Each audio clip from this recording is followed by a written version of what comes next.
Hello दोस्तों, कैसे हो आप सब। उम्मीद करता हूँ आप सब स्वस्थ होंगे, मस्त होंगे। तो शाम के बज रहे हैं 3 और शाम के 3 बजे से आज का ब्लॉग स्टार्ट करते हैं। तो दोस्तों ये देखेंगे आरएसएस वालों की तरफ से निमंत्रण आया है, जो कि आज एक मीटिंग है, गुरु दक्षिणा कार्यक्रम होना है जिसमें।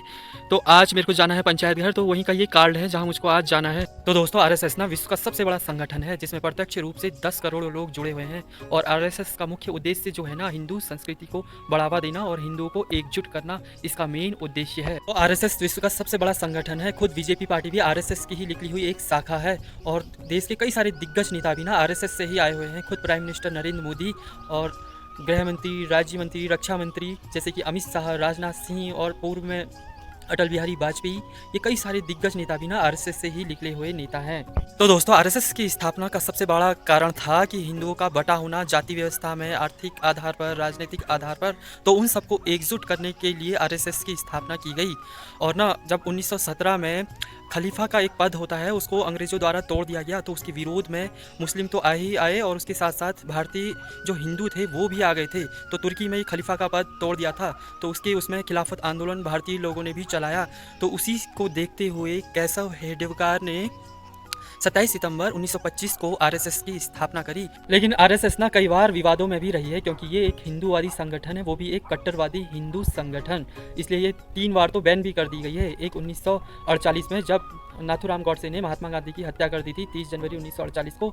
एक 1975 में जब इंदिरा गांधी ने आपातकाल लगा दिया था, उस वक्त भी आरएसएस को बैन कर दिया था। और 1992 में जब बाबरी मस्जिद विध्वंस हुआ था, उसमें भी आरएसएस के ही लोग थे ऐसा कहकर उस पर बैन लगा दिया गया। तो आरएसएस एक कट्टरवादी संगठन तो है ही, एक समाज सेवी संगठन भी है, जो देश की एकता और अखंडता को बनाए रखने के लिए ज़रूरी है।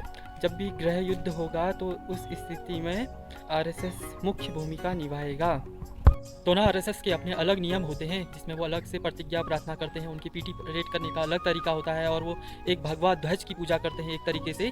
तो वही सब वहाँ होगा, और क्या होगा तो वहीं जाके पता चलेगा। तो सीधे चलते हैं पंचायत घर की तरफ। तो इस जगह पर आज आरएसएस की बैठक होने वाली है हमारे गाँव में। तो काफ़ी सारे लोग आए हुए हैं। तो अब से कुछ ही देर बाद ये बैठक होगी, तो मैं आपको पूरा अच्छे से दिखाऊंगा। ये है हमारे ताऊ सर, इनसे मिलिए। स्कूल में बहुत पहले हमको पढ़ाते थे, और आज हमसे मिलने ये आए हुए हैं। मुझे बहुत अच्छा लग रहा है। क्यों ताऊ जी? वैसे तो है सर, इनसे ताऊ जी कहते हैं। ताऊ जी इनको ना उपाधि मिली है एक तरीके से। तो मुझे बहुत अच्छा लग रहा है इनसे मिलके। हमारे मोतिया काका के मेन रोल एक नाटक था मोतिया काका, जो गांव की पृष्ठभूमि पर बनाया गया था, जिसका मोतिया काका का रोल खुद सतीश द्वारा किया गया था।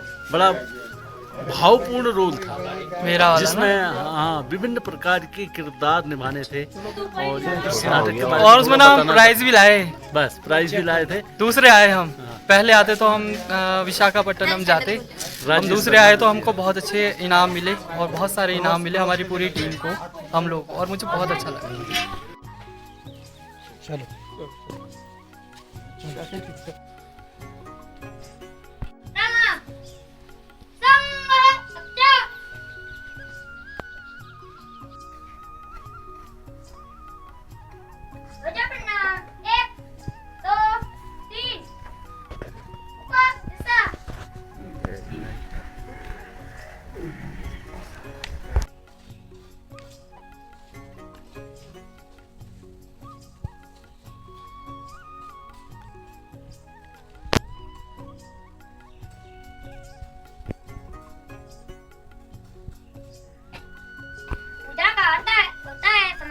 समर्पण की भावना को प्रकट करना। थाली में मैं क्या क्या भेंट चढ़ाऊं, जो कुछ है सो है तेरा, तेरी सेवा में लाऊं।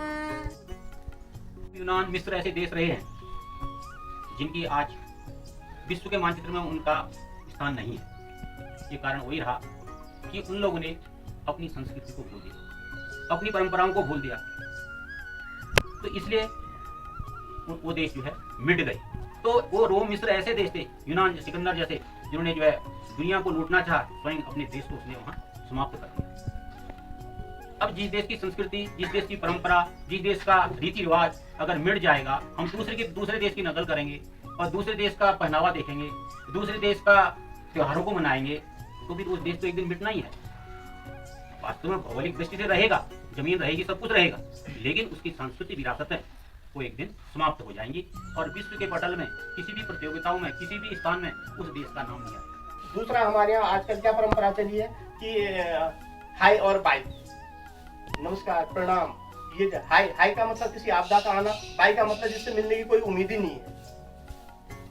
तो ये चीजें ऐसी होती हैं कि इनको समझने की बात होती है। शब्द बहुत छोटे हैं। हाय एक अंग्रेजी शब्द कहते हैं ना, हमारे शुद्ध शब्दों में हाय का मतलब किसी आपदा का आना होता है। बाय का मतलब जिससे मिलने की कोई उम्मीद ही नहीं है, बाय पड़ी जाओ कुनौन।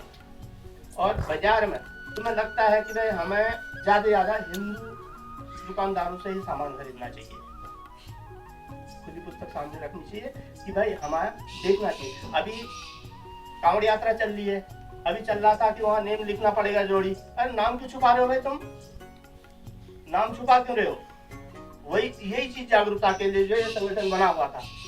और आज जो है कि हम लोग समझ नहीं पा रहे हैं। और ऐसे ही है, चाहे बालर हो, रुई की दुकान हो, सब्जी की दुकान हो, राई गद्दा बनाने वाली दुकान हो, कम से कम उसको देखो भाई कि हमारा पैसा जा कहाँ रहा है, और वो कल के जब हमें नुकसान करेगा वही पैसा। तो ये जागरूकता होनी चाहिए और साथ साथ में हिंदुत्व की बात होनी चाहिए। और आप किसी भी धर्म में हो, किसी भी राजनीति से जुड़े हो या किसी भी व्यवसाय से जुड़े हो, लेकिन सबकी बात हो तो, अगर एक होने की बात हो तो हिंदुत्व की बात होनी चाहिए। तो इन्हीं सब कुछ वाणी को विराम देता हूँ।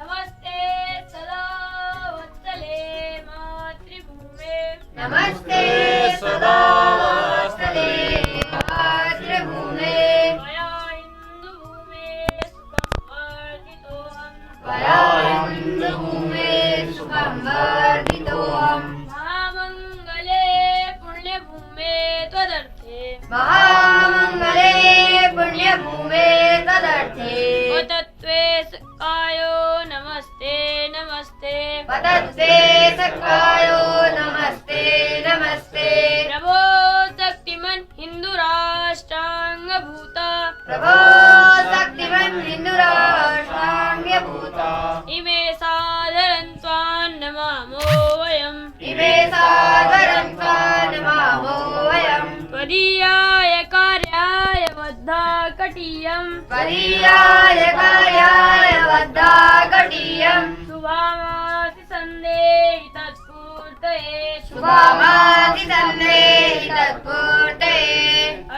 शाखा के द्वारा इनको सारे ये चीजें कंठस्थ करा रखी हैं। तो दोस्तों, सनातन संस्कृति, सभ्यता और रीति रिवाज जैसे होते हैं, हमने उन सब चीज़ों को बढ़ावा देना चाहिए, अपने हिंदू समाज को, हिंदू संस्कृति को, हमारे जितने भी त्यौहार आते हैं उन सभी को, और ना कि पश्चिमी संस्कृति को। तो जो हमारे हिंदू समाज के लोग हैं, सब लोगों ने एकजुट होकर रहना चाहिए। तो दोस्तों, ये कुंदन है, इसे आरएसएस की ABCD सब कुछ मालूम है, मतलब कि कैसे प्रार्थना होती है, कैसे क्या होता है, संघ दक्ष करके, और सारी प्रार्थनाएं आती है। तो इस छोटे बच्चे के लिए भी एक लाइक जरूर करें, मुझे बहुत अच्छा लगा।